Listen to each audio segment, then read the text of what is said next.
Hello students, welcome back. So now we are going to solve numericals based on transformer. तो last lecture में हमने transformer को detail में पढ़ा.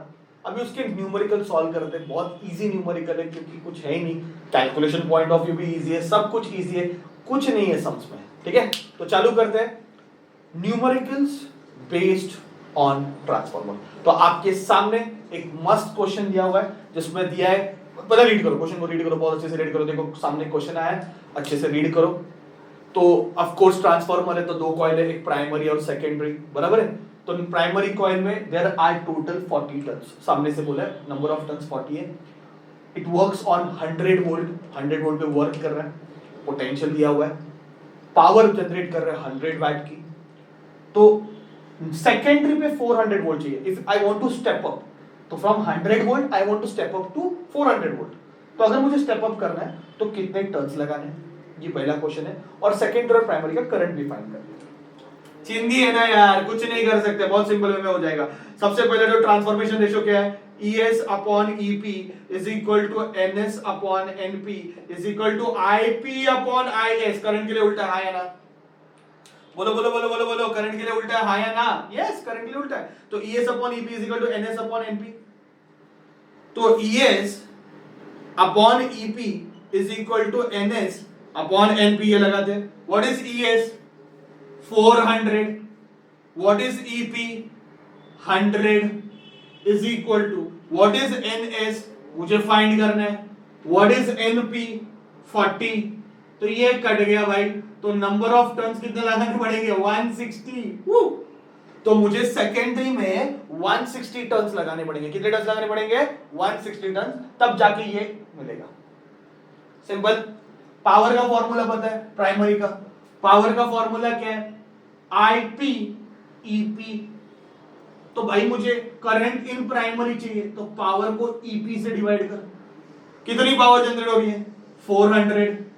और EP कितना है? 100 है. बराबर कि नहीं? बराबर लिख रहा हूं ना मैं. पावर का फॉर्मूला EP इंटू IP. मुझे पावर कितना जनरेट हो रहा है? अयो आई एम वेरी सॉरी, मैं देखने में गलती किया. पावर जनरेट हुआ 100 वॉट. पावर जनरेट हुआ 100 वॉट. और पोटेंशियल कितना बन रहा है? 100. कैंसिल हो गया. आंसर 1 एम्पियर आएगा. तो प्राइमरी में 1 एम्पियर करंट जाएगा. प्राइमरी में अगर 1 एम्पियर करंट जाएगा तो सेकेंडरी में कितना करंट जाएगा? इधर से फाइंड करो या फिर सेम फॉर्मूला लगा दो, क्योंकि वैसे भी आप आइडियल ट्रांसफार्मर यूज कर रहे हो. तो पावर का सेम फॉर्मूला IS ES लगा दो सेकेंडरी के लिए. पावर तो 100 बन रही है, करंट चाहिए सेकेंडरी में, और पोटेंशियल कितना सेकेंडरी का? 400. तो IS current in secondary is 100 upon 400, मतलब 0.25 एम्पियर आएगा. सम खत्म हो गया. चेक करो.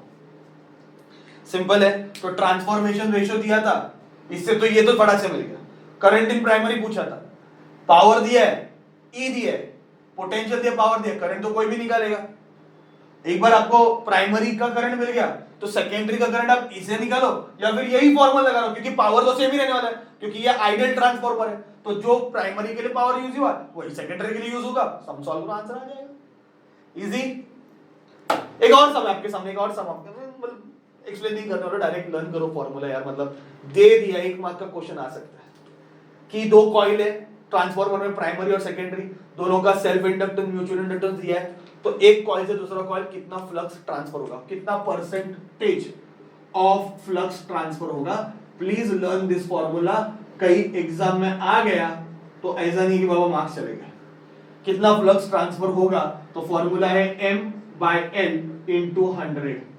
M की वैल्यू 4 इंटू 10⁻⁻6, L की वैल्यू 200 इंटू 10⁻⁻6 इंटू 100.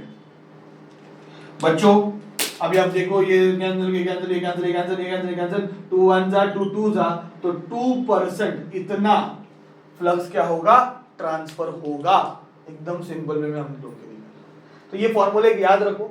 जब दो कॉइल का L और M दिया है तो एक कॉइल का दूसरे कॉइल में कितना फ्लक्स ट्रांसफर होगा, you can get by using this formula. Easy. देखो सारी चीजें बता दी है कि नहीं. डिस्क्रिप्शन वाले सम्स सॉल्व करो. इजी है, मार्क्स नहीं जाना चाहिए. ट्रांसफार्मर का थ्योरी आया, न्यूमेरिकल है, मार्क्स नहीं जाना चाहिए. कॉन्फिडेंस डेवलप करो बच्चे. ठीक है. Thank you very much.